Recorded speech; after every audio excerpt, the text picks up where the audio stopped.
Ei pessoal, tudo bem? Eu sou Amanda Taide, mineira na origem, com passagem em São Paulo e candanga de coração.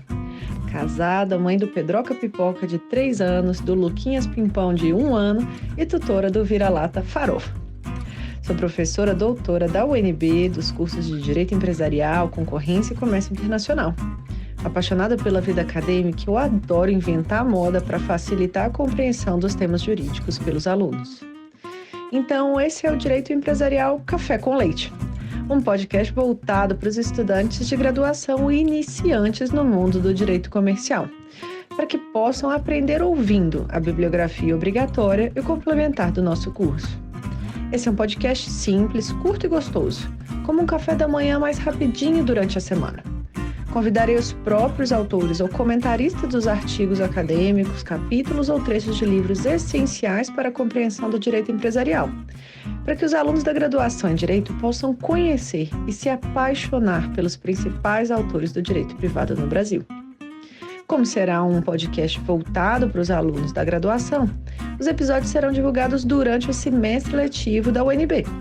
Durante as férias, faremos uma pausa para preparar o próximo semestre e também os novos episódios. Então, vamos comigo para a próxima xícara de café com leite?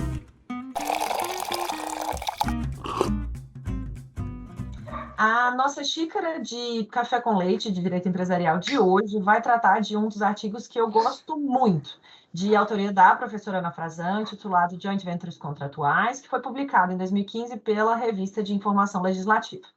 E para isso teremos a alegria de contar com a participação da própria professora Ana Frazão. A professora Ana Frazão é professora de Direito Civil e Comercial da UNB, advogada, ex-conselheira do CAD, e naquela oportunidade eu tive a alegria de conhecê-la de perto ali profissionalmente. E ao longo dos últimos anos, aí os laços foram se estreitando e o que antes era uma admiração de longe, né, se tornou uma amizade com uma enorme admiração de perto. Então, professora Ana, muito obrigada por ter aceitado o convite para participar do nosso podcast, por apresentar aí de um modo simples, curto e gostoso esse tema da empresa como fenômeno jurídico, empresa, mercado e terceira via.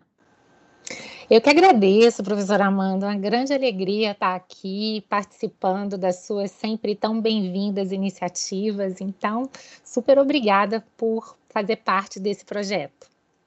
Então, vamos começar. Professora Ana, uma coisa que eu sempre gosto de entender é o que é a inquietação do autor, de onde que surgiu o problema, de onde que surgiu essa sua vontade de escrever sobre joint ventures contratuais, se você puder compartilhar com a gente.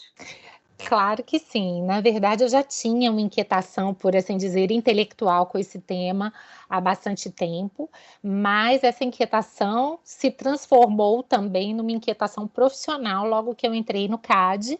A gente estava diante de uma nova lei que tinha que ser regulamentada e um dos pontos muito sensíveis dessa regulamentação era exatamente entender o inciso que considerava ato de concentração os chamados contratos associativos, os consórcios e as joint ventures. Então, aí juntou realmente essa curiosidade intelectual com a necessidade prática de tentar entender minimamente esse fenômeno e conseguir traduzir isso na regulamentação e nos julgamentos que nós, ou seja, os membros do Tribunal do CAD, teríamos que proferir a respeito dessas discussões. Então, foi também uma necessidade imediata, Amanda, tenho certeza.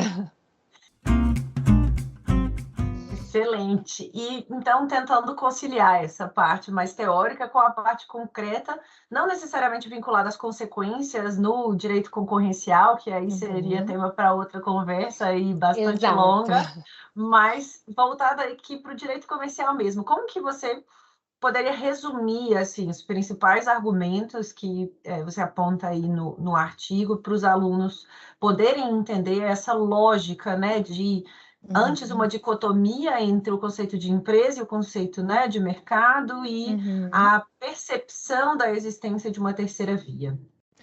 Isso, essa é uma ótima questão e eu já adianto aqui que eu entendo as joint ventures como uma espécie de um gênero maior que a gente poderia chamar de contrato associativo. Então, muitas das considerações que eu fiz nesse artigo em relação às joint ventures, elas se aplicam irrestritamente também a todos os contratos associativos, especialmente aqueles que são atípicos, né? Porque quando a gente está diante de um contrato como consórcio, como ele já tem um regramento legal, então a gente realmente vai ter que aplicar a lei e essas consequências serão aplicadas se não forem incompatíveis com a disciplina legal. Basicamente, Amanda, o que eu percebi foi que havia um déficit muito grande, tanto na doutrina jurídica, como também, de certa forma, na teoria econômica, para lidar com esses contratos que, de certa forma, a gente poderia colocar nessa classificação de terceira via a que você mencionou. Então, quando a gente analisa a teoria jurídica clássica, a gente vai ver que há muito tempo a gente trabalha com uma dicotomia que é antiga, que é a dicotomia proposta por Ehring, que via os contratos de intercâmbio ou de troca, esses em que os interesses dos contratantes são contrapostos, se harmonizam por meio do contrato e que vão ser endereçados pelo direito contratual. E o que ele chamava dos contratos, aí sim, né, aqueles contratos de organização dos quais a sociedade é o exemplo mais evidente, né? Um contrato de cooperação em que o interesse entre as partes ele não é contraposto, pelo contrário, ele é alinhado, e até por isso que os italianos também chamam esses contratos de plurilaterais, porque em razão desse alinhamento, você não precisa ter apenas duas partes, você pode ter várias partes. E a teoria econômica, de certa forma, refletia essa dicotomia, né, entre o contrato, que vai ser tratado pelo direito contratual, a sociedade, que por sua vez vai ser tratada pelo direito societário.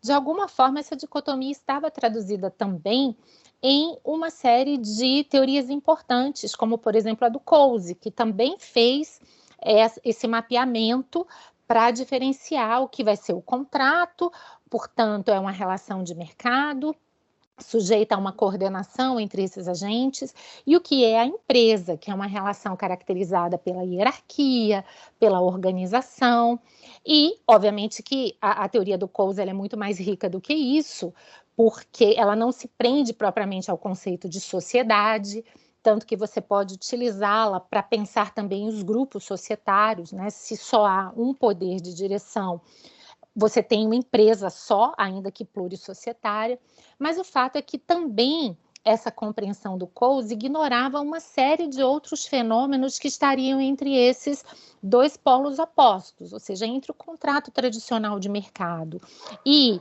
a empresa, que muitas vezes é consubstanciada no plano jurídico pelo contrato de sociedade ou pela sociedade não contratual.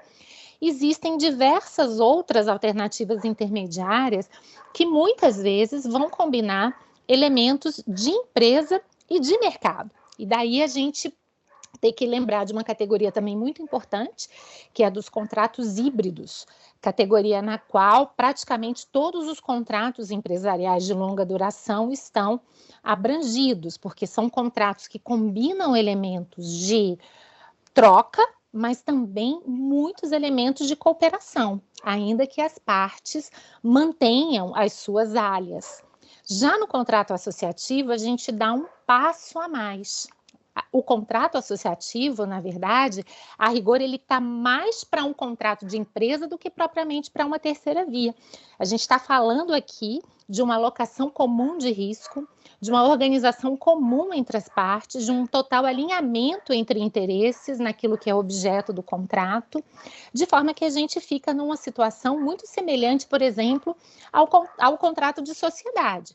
Claro que vários desses contratos associativos, como é o caso das joint ventures, das parcerias, das alianças, até por não serem contratos típicos, eles vão assumir diferentes configurações, eles vão, em muitos casos, ter uma estrutura do ponto de vista organizacional muito inferior à estrutura das sociedades, mas o fato é que eles têm em comum com a sociedade, portanto, com essa ideia econômica de empresa, o alinhamento dos interesses dos contratantes.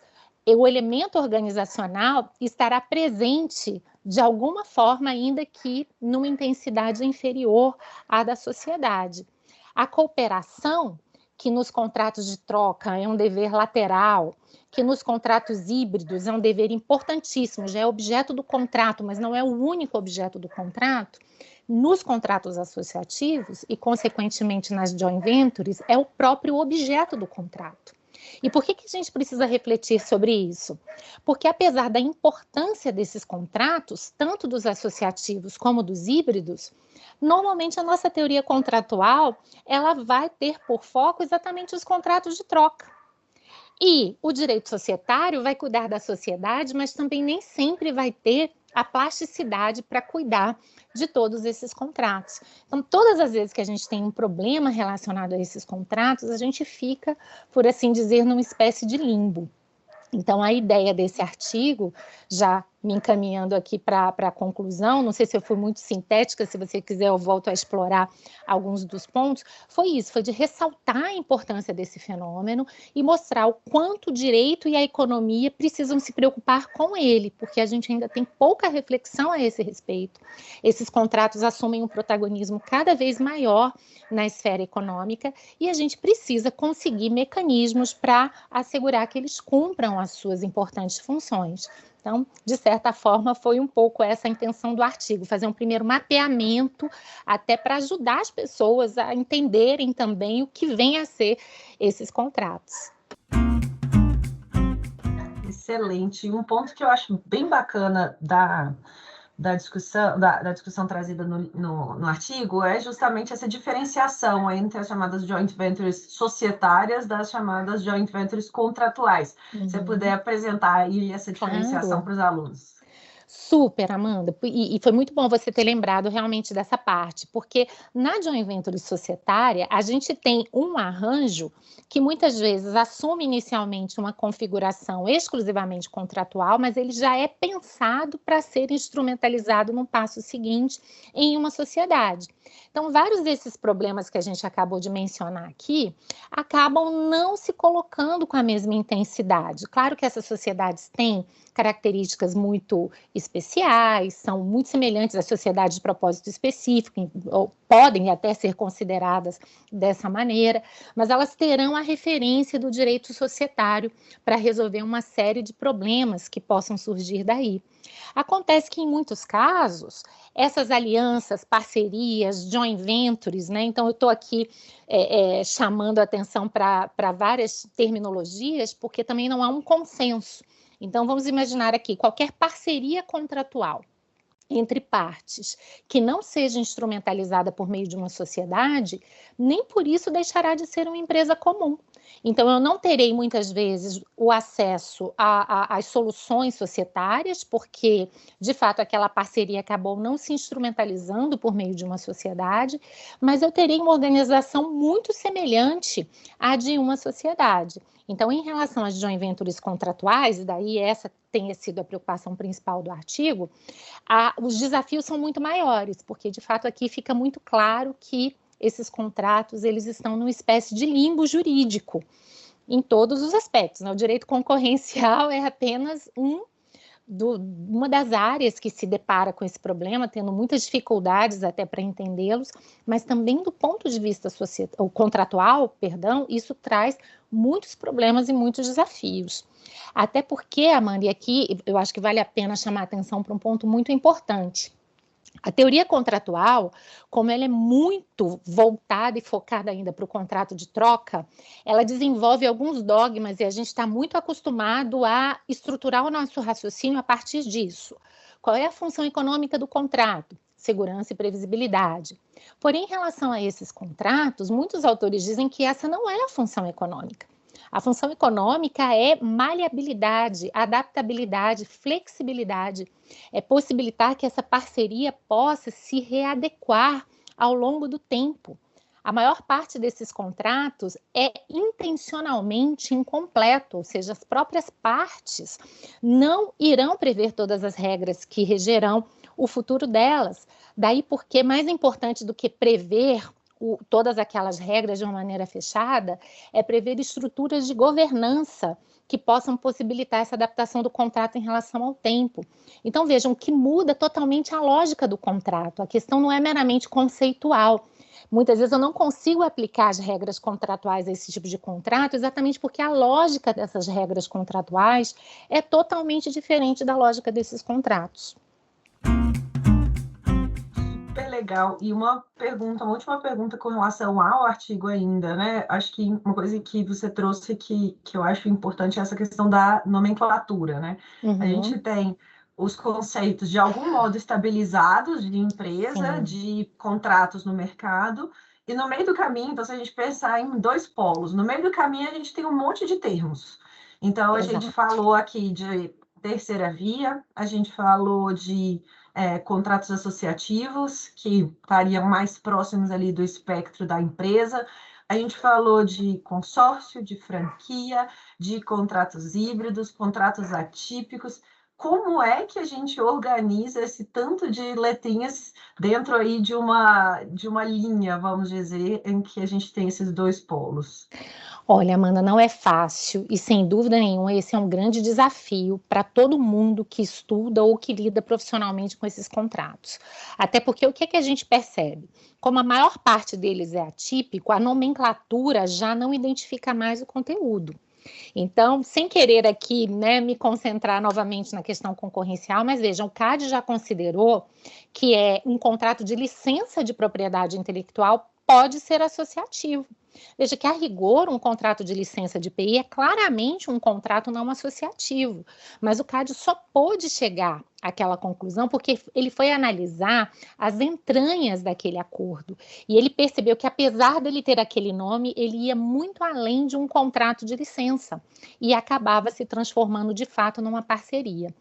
Esse, portanto, é um grande desafio. Muitas vezes as próprias partes se aproveitam da possibilidade de contratos atípicos para disfarçar por meio da nomenclatura a efetiva intenção que elas têm, ou para, muitas vezes, não deixar claro que se trata efetivamente de uma parceria. E não é fácil. A resposta mais simples seria dizer, bom, nos contratos associativos, aqui as partes assumem conjuntamente o risco, o que não acontecerá nem nos contratos de troca tradicionais e nem nos contratos híbridos. A gente vai poder dizer, bom, nos contratos associativos, a cooperação é o objeto exclusivo do contrato, enquanto que no contrato de troca, a cooperação é o dever lateral, que decorre da boa-fé objetiva, e no contrato híbrido, ela é uma parte do objeto do contrato, mas não todo, porque parte do objeto do contrato, de fato, nessa parte, os interesses entre os contratantes, eles são contrapostos. A gente poderia, talvez, até colocar outros elementos aqui, a questão organizacional, né? Dizer, ela é pouco ou nada importante num contrato de troca, ela já passa a ter uma importância maior num contrato híbrido e ela passa a ter uma importância estratégica num contrato associativo, até em razão da questão dos mecanismos de governança. Agora, como traduzir isso em conceitos jurídicos simples? Essa é a grande dificuldade. Na prática, a gente não consegue fazer essa tradução. Não tem outra alternativa senão pegar o contrato, ler, tentar entender a intenção das partes, tentar entender como houve a alocação de riscos e, a partir daí, então, a gente vai chegar à conclusão sobre do que se trata aquele tipo de contrato. Perfeito, acho que deu para apresentar bem os argumentos para o nosso podcast. E a última pergunta, então, seria qual que é a sua recomendação para os alunos, né, que tiverem interesse em estudar, em trabalhar com direito empresarial no Brasil? Bom, eu acho muito importante que essa escolha do tema, inclusive, da sua parte, Amanda, eu acho extremamente importante, porque ela mostra talvez um dos aspectos mais essenciais. O aluno tem que entender essa digamos assim, dicotomia entre aspas, entre empresa e mercado, mas lembrando que Por trás dessa dicotomia, você vai ter inúmeros arranjos e, portanto, o jurista, o economista, eles precisarão ter muita sensibilidade para entender esses diferentes arranjos, essas diferentes combinações e saber quando um arranjo está mais próximo à empresa ou está mais próximo ao mercado, qual é o sentido disso, do ponto de vista de função econômica, do ponto de vista de regulação. Nesse artigo que eu escrevi, eu me socorri de muitas obras doutrinárias portuguesas que são muito boas. Eu também recomendo muito o livro de contratos empresariais da professora Paula Forgione, o livro de teoria econômica do contrato, né, do professor Fernando Araújo. São livros que no conjunto também ajudam muito, tanto ao aluno como também ao profissional. Eu acho que a gente está diante do que a gente poderia realmente chamar de um admirável novo mundo, com muitos desafios, e a gente não consegue mais responder as perguntas que são mais importantes a respeito dos contratos a partir de uma teoria contratual clássica, a partir dos conceitos. Mesmo os contratos típicos, o que a gente tem visto hoje é um número enorme de arranjos contratuais, cada vez mais inovadores, novos negócios, contratos que misturam diversos aspectos. Isso vem gerando, inclusive, uma grande discussão por parte dos reguladores, porque os contratos hoje são muito complexos e aquilo que o regulador não entende, ele também não consegue regular. Então, eu acho que nós temos que pensar até talvez alguns limites para essa autonomia privada, para pelo menos alguns elementos desses contratos ficarem um pouco mais claros. Enquanto isso não acontece, a gente não consegue mais dar essas respostas. Nós vamos ter que realmente arregaçar as mangas, tentar entender esses contratos, não só a partir do viés jurídico, mas também a partir do viés econômico, e a partir daí tentar encontrar soluções para que eles possam cumprir suas importantes funções sem gerar externalidades e sem gerar também tantos problemas e disfunções. Maravilha, que aula que tivemos aqui. Professora Ana, muito obrigada, é uma honra imensa ter você apresentando o próprio artigo que está na bibliografia obrigatória do curso. Então, por hoje é só. A nossa xícara de café com leite aí foi devidamente tomada, como aí num café da manhã muito gostoso na companhia da professora Ana Frazão. Até a próxima. Até a próxima, Amanda. Foi um grande prazer estar com você. Você sabe o carinho, a admiração que eu tenho por você. Conte comigo sempre. É sempre muito bom estar com você, mesmo que virtualmente. Um abraço. Um beijo.